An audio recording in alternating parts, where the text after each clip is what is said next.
Olá, pessoal! Meu nome é Michelle, eu sou enfermeira do Núcleo de Segurança do Paciente e hoje nós vamos falar sobre o protocolo de transporte intra- e extra-hospitalar que a gente tem aqui no hospital.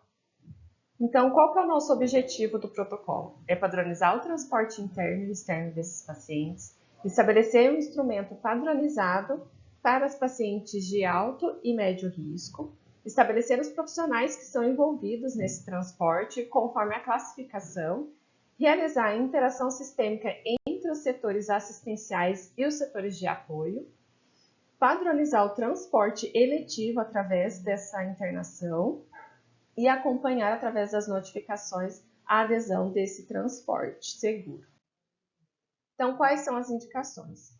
Nos pacientes que estão admitidos para realizar exames, procedimentos terapêuticos e cirúrgicos, transferência entre leitos ou setores, alta hospitalar, transferência de hospital, então se ele vai sair do nosso hospital e vai para um outro hospital.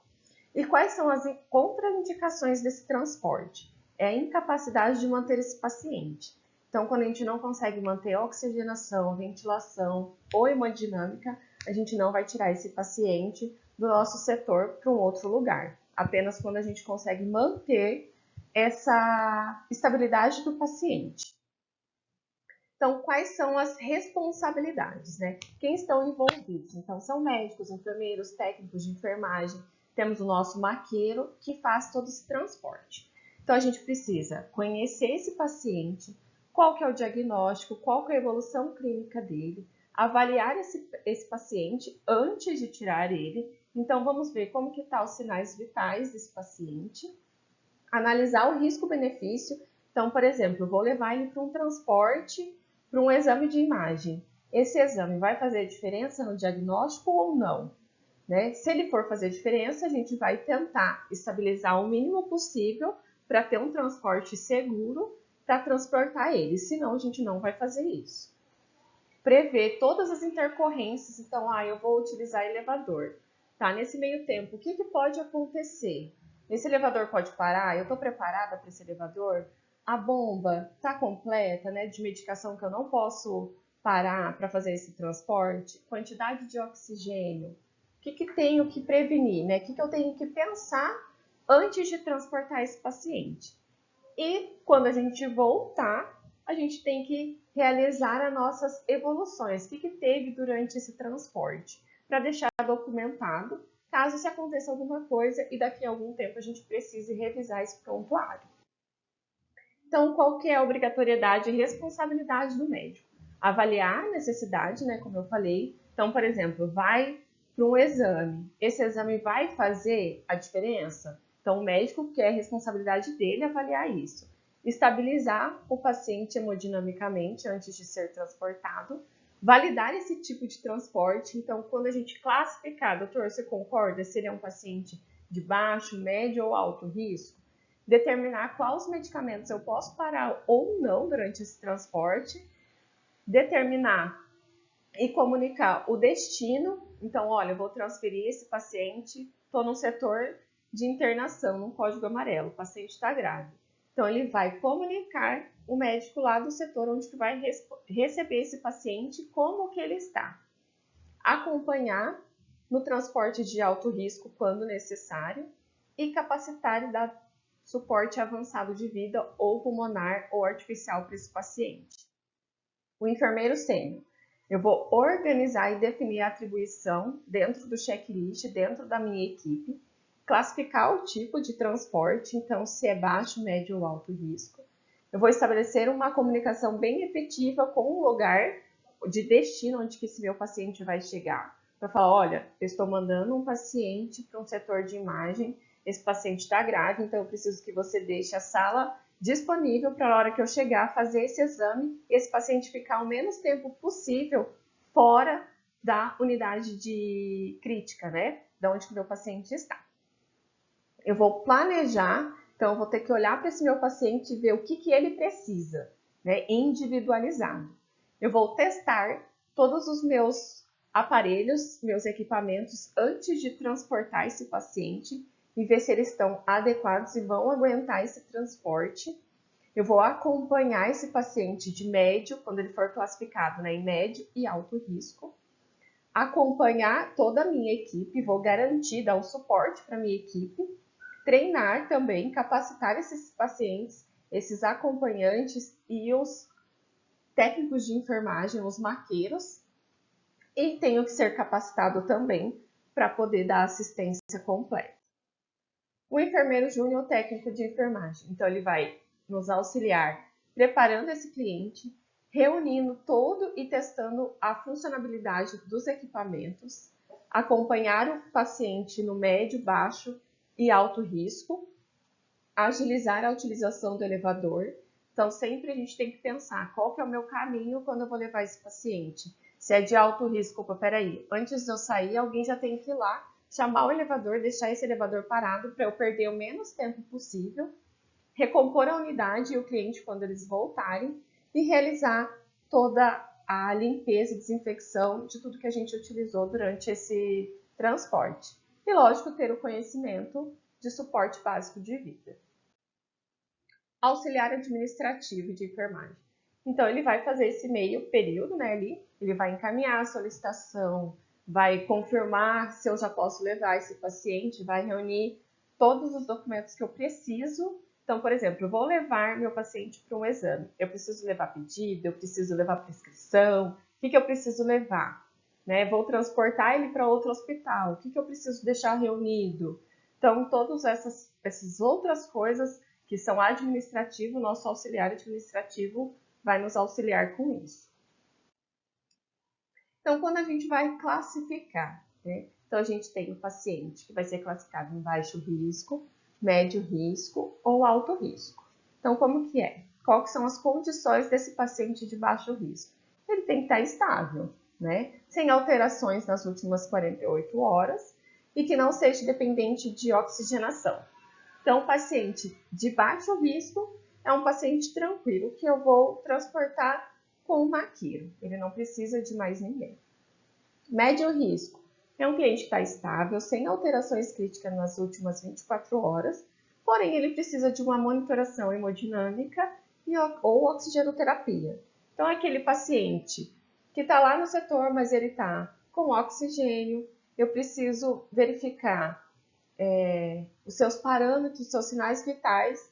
Então, eu acionei um código amarelo, ele não está entubado, não está nada, mas eu preciso ter um aporte a mais para esse paciente, eu preciso monitorizar ele. Esse é o de médio risco. E o de alto risco é aqueles pacientes que estão com droga vasoativa em ventilação ou em deteriorização hemodinâmica, né? Então, ele pegou, tá um paciente lá na unidade de internação, teve um código amarelo, precisei entubar, passar acesso central nele e vou encaminhar ele para a UTI. Então, esse paciente é de alto risco, tá? Então, essas são as nossas classificações de transporte, baixo, médio e alto risco.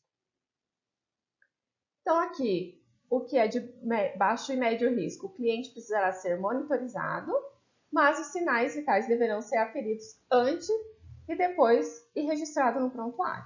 O de alto risco, ele precisa ser transportado, monitorizado, pelo menos os sinais vitais.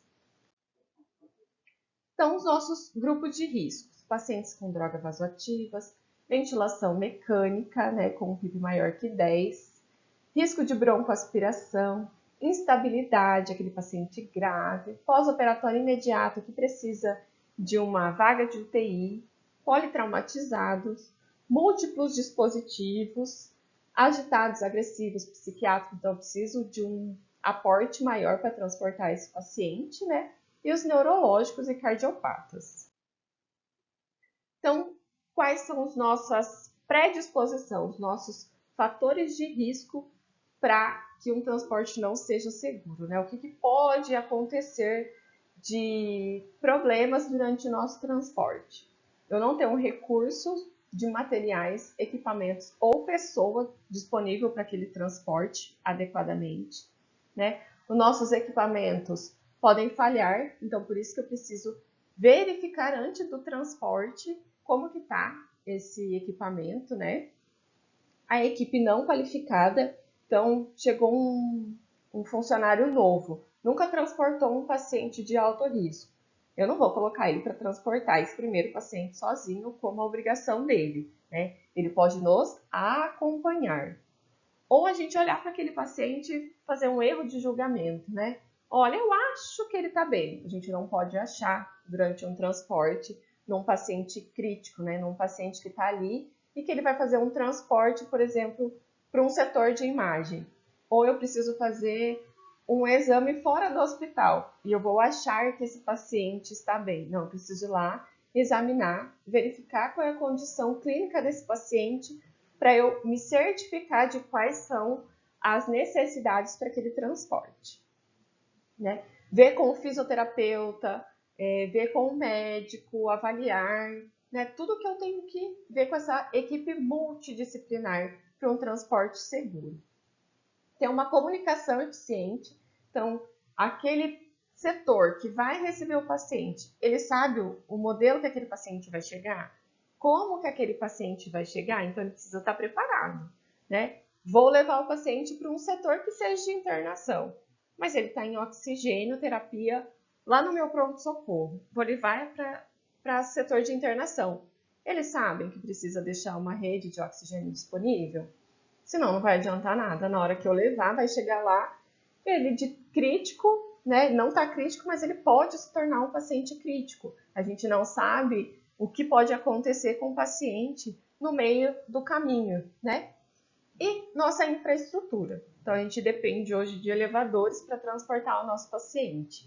Então, a gente precisa certificar que todos os nossos equipamentos vão garantir a segurança. Então, eu vou transportar um elevador, dentro de um elevador. Eu posso ter uma falta de energia e esse elevador parar. Eu posso ter um problema no elevador, por mais que a manutenção desse elevador esteja em dia, ele pode parar no equipamento. Então, assim, se ele parar com o meu paciente lá dentro, eu estou preparado para atender esse paciente até a manutenção vir liberar esse elevador para eu poder sair com esse paciente, né? Então, tudo que eu preciso. Uma gestante em trabalho de parto, não precisa nem ser um paciente com vários dispositivos em ventilação mecânica. Uma gestante está em trabalho de parto. Eu vou levar ela para a maternidade. Eu preciso que ela esteja de cadeira, só que eu vou ter que usar o elevador. E se esse elevador parar? Né? Eu vou conseguir atender essa paciente lá dentro, as suas necessidades, para não instabilizar? Então, eu tenho que pensar tudo. Eu quem? Enfermeiro e médico. Né? Por isso que a gente classifica os nossos transportes. E a ausência de protocolo. Ah, o paciente está de boa, eu não vou fazer aquele formulário que a gente vai explicar mais à frente. E aí? Né? Eu tenho oxigênio suficiente? Aí eu acho que o meu transporte vai durar aí 10 minutos. Eu tive uma intercorrência, o meu transporte durou 15 minutos. 15 minutos, 5 minutos de diferença. Se ele está com oxigenoterapia, o meu torpedo tem a quantidade adequada de oxigênio para manter esse paciente? Então, tudo isso são fatores que predispõem a um evento adverso dentro de um transporte. Então, a gente precisa estar preparado para todas essas situações. A gente precisa pensar, a gente não pode estar no automático. Então, o que a gente precisa ter, né? Recapitulando. Os equipamentos eletrônicos devem estar selecionados de acordo com o diagnóstico, né? E com o transporte que eu vou fazer com esse paciente. O transporte do cliente, se não for caráter de emergência ou urgência, a gente precisa evitar as trocas de plantões. Então, qual que é o nosso protocolo? 30 minutos antes ou depois. A não ser que o paciente está no centro cirúrgico instável. Eu não vou instabilizar aquele paciente, ficar todo esse tempo no centro cirúrgico para uma UTI. Então, eu posso transportar esse paciente conforme a rotina ali estabilizada, desde que eu ligue lá, por exemplo, tá numa intercorrência na UTI ou no PS. Eu não vou fazer esse transporte, porque eu já tenho a minha equipe para aquele paciente destinado, certo? E o transporte de paciente adulto em óbito deverá ser realizado respeitosamente. A gente não pode pensar só no transporte dos pacientes críticos, né? Hoje o nosso transporte, a gente não tem um lugar escondido onde a gente vai transportar um óbito.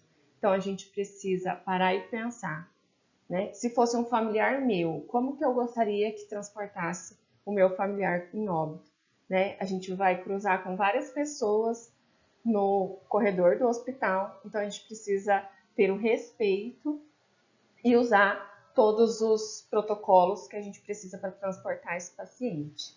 E se acaso alguém esteja no elevador, né, um familiar, a gente verificar se a gente consegue entrar ou pedir para o familiar descer, né, alguém, porque não é agradável, né? Muitas vezes a gente trabalha dentro de um hospital e acaba perdendo esse time, né? Não é todo mundo que está dentro do hospital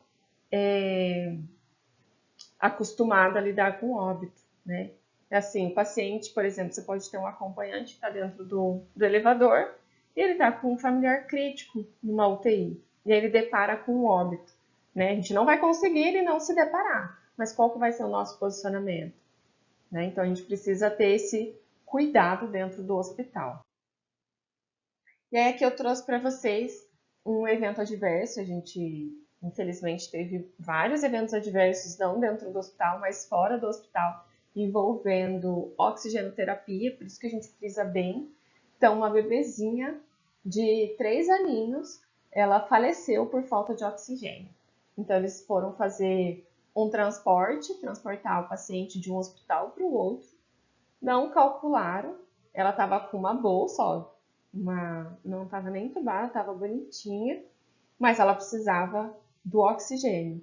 E aí as pessoas não calcularam o tempo e nem o que poderia, os fatores que poderiam intervir nisso. E a bebezinha morreu, né?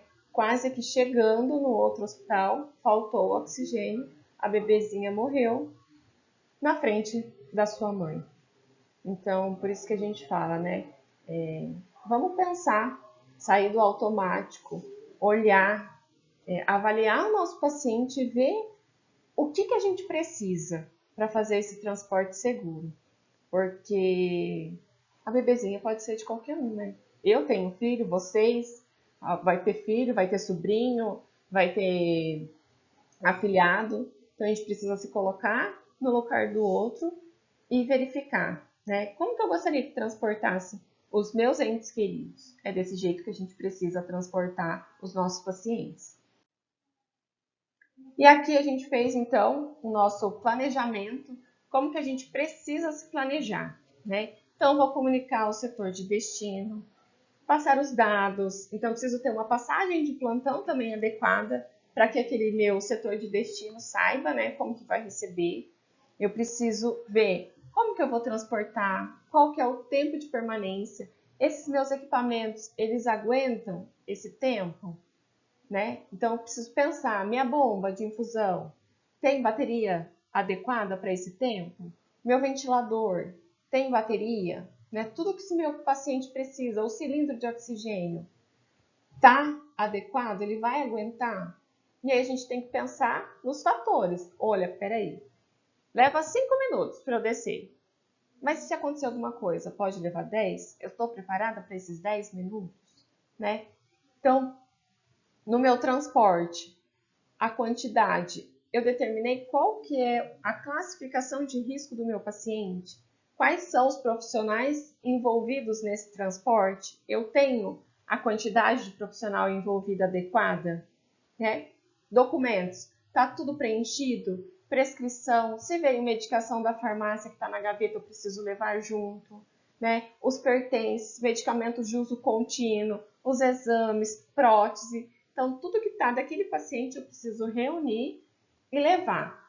Tudo que eu fiz, eu chequei, eu evoluí esse paciente na hora que ele sair do meu setor. É também como que ele estava na hora que saiu, né? Para todos verem, olha, ele estava bem, estava crítico, mas estava bem, estável. Então, é desse jeito que eu preciso mandar esse meu paciente. Providenciar, então, eu preciso, se o paciente está entubado, e se eu tiver uma extubação, né? Então, eu vou cuidar de todas as conexões para que isso não aconteça. E o torpedo, como eu já falei. Então, esse é o nosso planejamento para um transporte. E aqui eu vou executar. Então, eu vou testar todos os meus equipamentos, vou testar o meio de transporte. Então, aquela maca tá bem, né? Quando foi a última vez a manutenção? Então, isso tudo eu vou ter que ir pensando antes do meu transporte, na hora que eu estou executando a monitorização desse transporte, né? O cliente, então lá é baixo risco. Eu vi os sinais vitais dele antes, né? Eu anotei no meu prontuário para eu saber como que ele estava, né? Os bebezinhos, que eles estabilizam muito rápido. Então, eu verifiquei todos os sinais vitais, incluindo a glicemia, né? Fiz o HGT antes desse bebezinho, tá ok? Posso transportar, né? Hipotermia, como que tá essa incubadora, se ela for de incubadora? Ela tá aquecida antes de transportar ou não? Os catéteres, dietas, o que eu posso fechar, o que eu não posso fechar, vou desprezar tudo que eu tenho, né? De catéter central, preciso substituir soro, preciso colocar medicação, preciso esvaziar meus drenos, minhas sondas, o que eu preciso fazer antes disso, né? E os drenos, preciso ampliar, não preciso, como que eu vou deixar, onde que eu vou colocar para organizar esse meu transporte. E aí eu vou executar, né?